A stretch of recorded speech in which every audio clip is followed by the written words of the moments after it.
नमस्कार, म यहाँहरूलाई योगको विषयमा केही कुराहरू भन्दैछु। वास्तवमा योग के हो त होइन? सबैले योग गर्ने भन्छन्, वास्तवमा के हो भन्ने हामी चाहिँ बुझ्नुपर्छ। वास्तवमा योग भनेको जोड नै हो होइन? के को जोड हो त भन्दाखेरि हामीहरू व्यक्ति जहिले पनि वर्तमानमा जिउनु पर्दछ। वर्तमानमा जिउँदाखेरि मात्रै हामी वर्तमान क्षणको पूर्ण आनन्द लिन सक्छौँ। आफूले गरेको कामहरू पूर्ण रूपमा सफल बनाउन सक्छौँ। काममा पुरा ऊर्जा लगाउन सक्छौँ। त्यसो भावनाले त्यो के हो त भन्ने विषयमा अब हामीसँग शरीर छ, मन छ र हाम्रो चेतना छ है।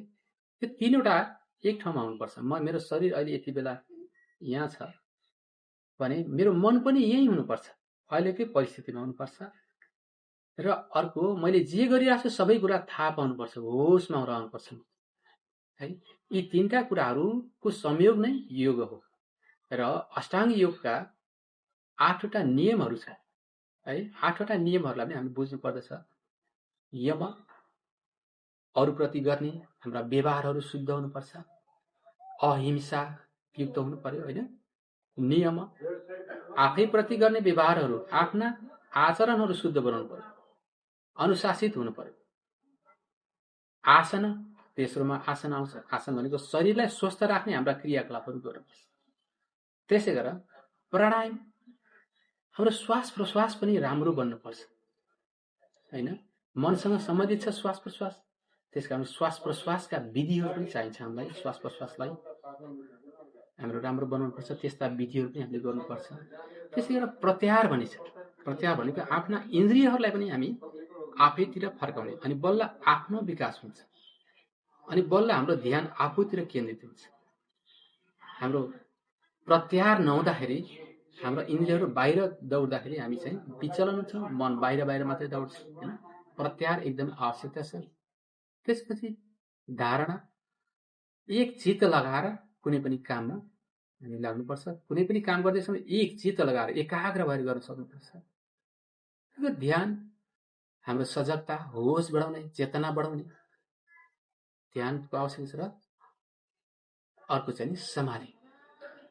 समाधि भनेको एकदम परम आनन्द होइन, एकदम शून्यताको अवस्था, एकदम परम आनन्दको अवस्था। जे पनि गर्छौँ आनन्दका साथ गर्ने, त्यस्तो चाहिँ अवस्थामा हामी पुग्नुपर्छ।